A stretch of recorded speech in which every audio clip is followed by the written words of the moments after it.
우리 인생을 사노라면 때로는 우리 겉으로 보이는 어떠한 성공의 여부에 따라서 우리가 많은 감정의 변화와 또한 그것을 부러워하고 그것들에 치중해서 살아가는 우리의 모습을 보기도 합니다.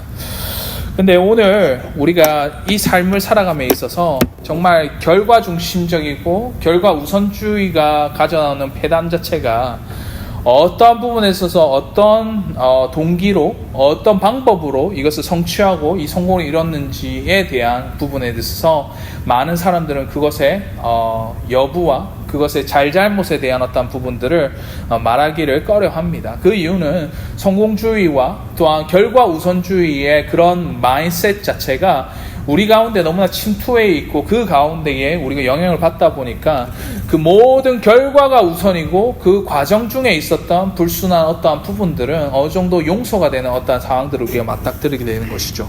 근데 너무나 불행하게도 이러한 사고와 이러한 사상 자체가 우리 교회 안에도 너무나 침투해 와서 교회가 좀 성공해 보이고 교회가 좀 더 나아 보이고 교회가 어떻게 보면 많은 사람들이 모이는 그런 장소가 됐다면 그 어떠한 방법으로 어떠한 상태로 어떠한 동기로 그것들을 진행했는지 간에 사람들은 그것을 묻지 않습니다.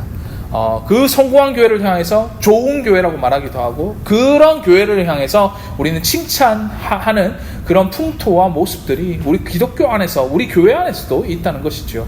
오늘 성경 말씀 창세기 26장 말씀은 사실은 이삭의 어떠한 성공가도의 어떤 부분들을 통하여서 우리에게 말씀하시는 것들을 부분적으로 말씀하고 있습니다. 그런데 오늘 본문의 말씀을 사실은 보신다면 이삭이 어떠한 성공을 하고 어떠한 차원에 있어서 그가 성공을 이루게 됐는지에 대한 어떤 부분들이 나오는 가운데에 모세가 실질적으로 이러한 부분에 있어서 이삭의 인생을 통해서 이삭의 어떻게 보면 그 여정을 통하여서 우리에게 말씀하시고 있다는 것이지요. 이삭은 성공한 거부였습니다. 또한 너무나 많은 부분에 있어서 그가 성공할 수밖에 없었던 그 이유가 무엇인지 또한 어떠한 부분 어떠한 것 때문에 이삭이 성공할 수밖에 없었는지를 모세가 간접적으로 오늘 이삭의 여정을 통해서 우리에게 말씀하시고 있는데 이 부분을 통해서 우리가 함께 말씀을 대하고 또한 그 말씀에 있어서 말씀하시고자 하는 부분들을 함께 우리가 살펴보았으면 좋겠습니다. 우리 오늘 본문의 말씀 12절과 13절 말씀을 이렇게 말합니다. 이삭이 그 땅에 농사하여 그 해에 백배나 얻었고 여호와께서 복을 주심으로 그 사람이 창대하고 왕성하여 마침내 거부가 되어라고 말합니다. 오늘 본문의 말씀 이 두 절의 말씀에서는 이삭이 얼마만큼 성공했냐에 대한 어떠한 부분들을 말씀하고 있다는 것이죠. 자, 여러분들 생각해 봅시다. 한 해에 그가 심은 것에 대해서 100배를 얻었다는 것은 지금 시대 때에도 우리가 볼 수 없는 어떠한 이거는 불가능한 숫자 중에 하나입니다. 근데 이삭이 어떻게 됐다고요? 그가 왕성하고 또 복을 주심으로 창대하여 왕성하여 마침내 거부가 되었다라고 말씀합니다. 오늘 말씀에 있어서 그 창대하고 왕성하여 거부가 되었다라는 그 표현들을 보면 그 히브리 말로 어떤 표현들을 본다면 이게 넘치다 못해 이렇게 터지는 것을 말하는 것 같아요. 근데 우리가 저는 부자가 되어보지 못해서 한번 느끼지 못했지만 어떤 사람이 그런 말을 합니다. 돈이 돈을 물어다 주고 부가 부를 물어다 주는 어떤 상황에서 내가 써도 남아지고 계속해서 채워지는 게 그런 모습이 사실은 이삭의 지금의 성공의 모습을 그린 것이 12절과 13절 말씀이라는 거예요. 근데 이런 거부가 되고 어마어마한 부를 축적하고 이삭이 성공적인 인생을 살아간 것처럼 보이나 바로 다음 절 14절부터는 문제들이 생겨나기 시작합니다.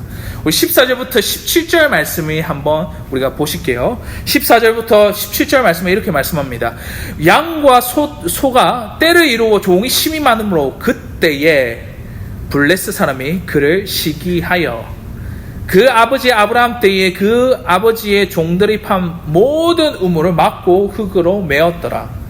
16절 말씀에 아비멜렉이 이삭이 이르되 내가 우리보다 크게 강성한 즉 우리로 떠나라. 이삭이 그곳을 떠나 그랄 골짜기에 장막을 치고 거기 거류하며 라고 말합니다. 여러분 그 블레셋 사람들이 거부가 됐던 이삭의 가족들을 보면서 시기하기 시작했던 거예요. 그 시기가 어떤 형태로 있어서 문제가 됩니까?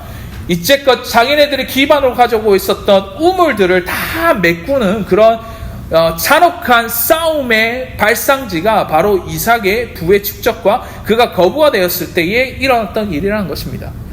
그리고 나서 아비멜렉이라는 그 분봉왕이었던 그 지역에 있었던 그 왕이 이삭을 부르고는 너희 이제는 떠나라. 우리에게로부터 떠나라. 왜? 너희는 우리보다 힘이 강성하므로 우리가 너를 감당할 수 없다. 너는 떠나야 된다. 라고 하면서 그들을 내쫓습니다. 근데 여러분들 고대 시대 때 우리가 한번 살펴보신다면 그 집을 떠나서 자기가 거류했던 곳을 떠나서 다른 곳으로 간다는 것은 어마어마한 위험천만한 일이 어떻게 어디에서 일어날지 모르는 상황들을 얘기하는 거예요. 첫 번째, 그 지역에 있어서 어느 곳으로 떠나 다른 곳으로 이동할 때는 그들은 목숨을 내놓는 어떠한 도전과 여러 가지 어려움들을 맞닥뜨리게 됩니다. 왜 그렇습니까? 자신들이 알지 못하는 어떤 언약이나 어떤 계약을 맺지 않는 어떤 사람들이 어떻게 자신들을 칠 수도 모르는 그런 상황도에서 노출되어 있다는 것이죠. 그리고 지금 시대 때야 우리가 어떻습니까? 지도나 이런 것들이 있을 건데 그 당시에는 어떠한 그 지역에 대해서 어떠한 정보도 없는 그 시대 때 살아갔다는 것이죠. 이 지역에 가면 뭐가 있고 이 지역에 가면 위험성이 있는 어떠한 물건들 아니면 그 지역에 있고 이런 어떠한 정보들이 전혀 없는 상태에서 이삭은 준비 없이 그 땅을 거류했던 땅을 떠나야 했던 그런 상황이었습니다. 상황과 환경과 거기에 있어서 어떤 일이 벌어질지 모르는 그 상황에서 거부가 되었지만 이삭의 그 부와 그가 축적했던 모든 것들이 한순간에 하루아침에 사라질 수도 있는 그런 어려움들과 위험들을 그 감수하며 결국에는 떠나게 되었다는 것이죠. 여러분들 이런 상황에서 여러분들 어떻게 생각하십니까? 이삭이 얼마만큼 거부가 되고 얼마만큼 그가 잘 나가고 얼마만큼 그가 부를 축적해서 거부가 됐다는 것은 사실은 오늘 본문에서 집중하고 우리가 실질적으로 그것을 부러워해야 되는 것이 아니라 이삭이 그 거류했던 땅을 벗어나서 그가 결국에는 어쩔 수 없이 떠나야 되는 그 상황을 그리면서 야 이거 어떻게 하냐, 그가 가지고 있었던 것을 모든 것을 하루아침에 날릴 수도 있는 그런 위험한 상황 가운데 이삭은 어떻게 대처해야 했느냐라는 것들을 성경에서 그 긴박성을 우리에게 말씀하고 있다는 것이죠. 그리고 우리가 한편 살펴본다면 그 다음 절에 우리가 읽지는 않았지만 이삭의 매번 갈 때마다 그가 종들에게 이르러서 그가 처음으로 했던 어떤 부분들이 있습니다. 그게 뭔지 아십니까? 바로 우물을 파는 것이었습니다. 그 고대 시대 때는 물이라는 것이 굉장히 귀한 것이었어요. 물이 없으면 어떻습니까? 모든 생활 자체가 안 됩니다. 지금도 마찬가지인데 그때 당시에는 물이 있는 곳을 기점으로 도시가 생기고 사람들이 모이고 살아갈 수 있는 환경 자체가 조성되는 어떠한 과정 가운데에 그들이 물이 없다는 것은 결국에는 말라버리고 자기가 가진 것은 모든 것을 잃어버릴 수밖에 없는 그런 위험천만한 상황 가운데 있었다는 것이죠. 그런데 그들이 갖고 있었던 그 아브라함 때에 그 아브라함 종들이 팔아왔던 그 우물들을 모두 메꾸고 그가 그 거류했던 땅에서 쫓겨났을 때에 이삭은 그 종들에게 우리가 살아야 되기 때문에 어쩔 수 없이 우물을 파는 그 명령을 가장 첫 번째 했다는 것이죠. 근데 여러분들 생각해 봅시다. 고대 시대 때에 우물이라는 것은 우리가 생각하는 이런 모습이었을까요? 그냥 조롱박 하나 이렇게 건져갖고 이렇게 하는 것이 아니라 사실은 그 팔레스타인 지역에 가서 우물을 보시면 이런 오아시스 같은 어떤 부분이에요. 이곳에서 모든 소떼와 양떼와 자기네가 갖고 있었던 가축들이 물을 먹고 살아갈 수 있는 그런 배경 자체가 이 우물의 모습이었던 것입니다. 그래 어떻습니까? 수십 명의 사람들과 그 종들과 가축들이 이런 곳을 찾아서 이런 물이 없는 곳을 뚫어갖고 이런 우물을 판다는 것 자체가 여러분 상상이 되십니까? 팠는데 안 나왔다. 그러면 막 옆에서 죽어나가는 것들이 막 실상으로 보이는 것이에요. 목마르다고 하는데 물이 없는데 어떻습니까? 사람들이 물을 3일만 안 먹어도 죽는 상황에서 퍽퍽 쓰러지면서 죽는 것들이 부지기수입니다. 근데 이 이삭은 그 우물을 구하지 못한 상태에서, 그가 아무런 준비 없는 상태에서 그 거리왔던 그랄 땅에서 쫓겨나서 그랄 골짜기라는 정말로 알지 못하는 곳으로 떠나게 되었다는 것이죠. 그러면서 성경 말씀은 우리에게 말씀하시기로 이삭이 어떠한 행력, 그 여정을 그리고 있으며 어떻게 그들이 이동하였는지를 우물의 그 로케이션, 그러니까 장소를 통해서 우리가 알려주고 있는데, 우리 20절 말씀부터 한번 보시겠습니다. 이렇게 말합니다.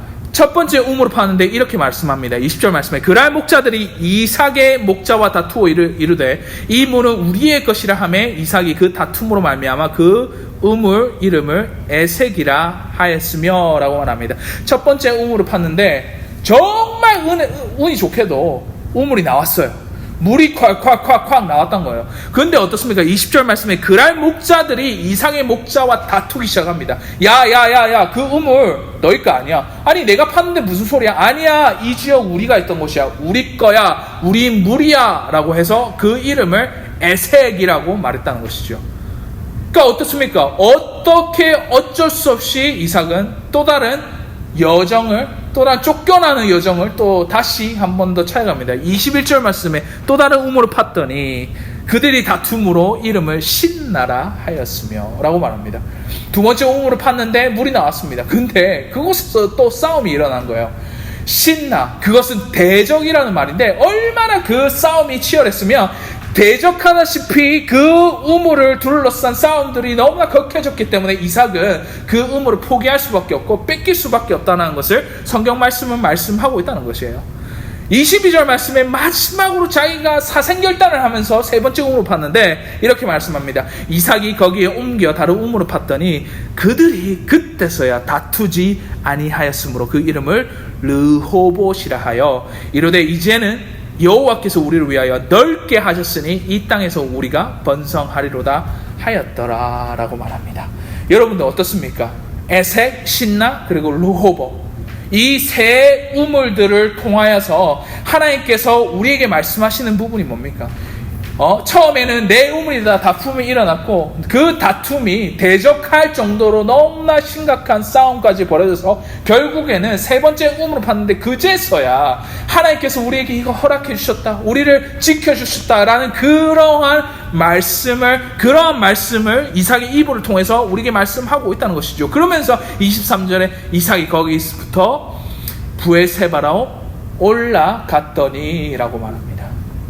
자, 오늘 제가 맵을 한번 보여주겠는데 지난주에 제가 한번 말씀드린 게 그랄 땅에서 밑으로 내려가면 어디로 간다 했죠? 애국으로 간다 했어요. 위로 가면 어디로 간다 했죠? 예? 가나안 땅으로 간다 했어요. 근데 제가 요 맵에다가 그 세 군데의 우물들을 한번 표시해 봤어요. 이렇게 했어요. 에색, 신나, 그리고 르호봇 이렇게 표시를 했습니다. 그 다음에 어디 있으니까 브레세바까지 제가 표현을 했다는 거예요. 자, 여러분들 어떤 식으로 보이세요? 아마도 그 세 개의 우물을 통해서 자기가 의도치 않았지만 그 이삭이 옮겨갔던 거리들을 보면 마치 어디로 가는 것처럼 보입니까? 가나안 땅으로 가는 것처럼 보이지 않습니까? 가나안 땅으로 향해서 가고 있는 거예요 지금. 근데 여러분들 제가 한 번 더 여쭙겠습니다. 이삭이 이걸 알았을까요? 자기는 우물을 파갖고, 우물을 판다는 것은 그 땅에 거류하고 그 땅에서 평생 내가 살아갈 어떤 기반을 만드는 것인데, 우물을 팠는데도 불구하고 어떻습니까? 파고 난 다음에 싸움이 나고, 파고 난 다음에 대적질이 일어나고, 파고 난 다음에 쫓겨나는 그런 상황 가운데에 결국에는 그가 머물렀던 곳이 부에세바로 나가게 됐다는 것이죠. 근데 여러분 신기하게도 이러한 여정 가운데 우리 인생 가운데 닥쳐질 여러 가지 어려움들, 이삭은 그때 당시에 우물을 파면서 뺏기고 하는 그 가운데서 그가 느끼는 어떤 감정은 이거 죽었다, 내가 이제 망했네, 내가 어떻게 이거를 살아갈까 했는데 결국에는 사생결단에서 세 번째 우물을 파니까 그 우물이 터져갖고 겨우겨우 살아가는 그 과정 가운데에 정말 어려움의 연속인 그 과정 가운데 하나님의 그 인생을 통하여서 하시고자 하는 부분은 그 이삭의 여정 가운데에 약속의 땅으로 이끄시는 그 하나님의 데스티니가 숨겨져 있었다는 것이죠. 그래서 하나님께서 그 브엘세바에 딱 이르렀을 때 24절부터 25절 말씀에 이렇게 말씀합니다. 그 밤에 여호와께서 그에게 나타나 이르시되 나는 내 아버지 아브라함의 하나님이니 두려워하지 말라. 내 종 아브라함을 위하여 내가 너와 함께 있어 내게 복을 주어 내 자손이 번성하게 하리라 하신지라. 이삭이 그곳에 제단을 쌓고 여호와의 이름을 부르며 거기 장막을 쳤더니 이삭의 종들이 거기도 우물을 팠더라 라고 말합니다. 여러분들 생각해 보십시오. 이 부분에 대해서 여러분들 어떤 생각을 하십니까? 여러분들 어떠한 부분들 통해서 여러분들은 이것을 이삭의 여정을 통해서 무엇을 발견하십니까? 사실은 이삭이 가지고 있었던 거부가 되고 잘 나가고 성공하는 그런 것들이 사실 모세가 말하고 싶어 했던 부분이 아니라 어려운 순간부터 내가 잘 되는 순간과 못 되는 순간 모든 순간마다 하나님께서 우리를 이끄시는 그 여정 가운데 그분의 신실하심과 그 약속의 땅으로 우리를 이끄시는 그 부분을 더욱더 강조하고 있었다는 것입니다. 그때에 이삭이 느끼는 한 가지, 자기가 거부가 돼서 성공한 그것이 중요한 것이 아니라 내가 하나님께서 내가 어려울 때마다 내가 힘들 때마다 나타나셔서 우리와 함께 임재하신다는 그 사실이 사실 내가 얼마나 벌고 내가 얼마나 잘 나가고 내가 얼마나 성공한 게 중요한 게 아니라 그 임재하심이 나와 함께 하냐 하지 않냐 그 여부가 우리 인생의 성공 여부를 판단하고 우리를 결국에는 그 임재하심을 통해서 우리가 어떻게 해야 되는지를 우리에게 말씀하고 있다는 것입니다. 28절 말씀에 아비멜렉과 그들과 함께한 사람들이 이런 표현을 하지 않습니까? 그들이 이르되 여호와께서 너와 함께 하심을 우리가 분명히 보았으므로 라고 말하면서 오늘 본문의 말씀은 브엘세바의 어마어마한 우물들과 물들이 하나님께서 축복을 주심으로 해서 결국에는 그것을 기반으로 이삭은 가나안 땅, 약속의 땅으로 가는 그 여정을 완성할 수 있게 된다는 말씀을 우리에게 말씀하고 있다는 것입니다. 여러분들 뭘 보십니까? 여러분들 무슨 질문을 우리에게 먼저 해야 되냐고요? 우리는 사람들에게 이렇게 말합니다. 교회가 얼마나 커? 교회가 얼마나 성공했어? 교회가 얼마나 좋아? 이런 것들을 먼저 물어보는 것이 아니라 우리 안에 진정으로 우리가 성찰해야 되고 우리 스스로가 물어봐야 되는 그 질문 하나는 하나님의 임재함이 우리 인생 가운데 있는지, 그 하나님의 임재하심이 이 교회 안에 있는지를 먼저 확인해야 한다는 것입니다. 요 근래 와서 너무나 많은 일들이 우리 교회 안에 생기고 있습니다. 아픈 사람도 있고요. 부모님들이 아파서 사모님은 한국도 갔다 오시고 저희 아버지도 너무나 많이 아프신 가운데 있고 또 여러 가지 아이가 다치고 또 우리가 예상치 못하는 어떤 일들이 계속해서 생겨나는 이 가운데서 때로는 우리가 마음에 너무나 낙심되고 낙담이 될 때가 있습니다. 근데 제가 그래서 이러한 영적인 전투 가운데 있는 우리 교회의 상황을 좀 알리고 또 기도를 부탁하는 가운데 어떤 목사님이 저에게 이런 말씀하셨어요. 김 목사, 왜 이런 일이 당한 줄 아느냐? 야, 그거 너희 교회가 잘하고 있어서 사단이 너희 무너뜨리려고 그러는 거야. 야, 너희 게으르고 아무 일도 안 하지? 사탄도 아무 일도 안 해. 그러니 지금 당하고 있는 이 어려움이 어쩌면, 아니 내가 생각하기로는 정말 우리 교회, 너희 교회가, 이 교회가 정말로 애쓰고 정말로 어떻게 해서든지 잘 하려고 하는 그 노력에 준하여서 사단도 그것을 넘어뜨리려고 오만 방법으로 우리를 힘들게 하는 거야 라고 말하는 거예요. 그러면서 하시는 말씀이, 야, 잘하고 있어.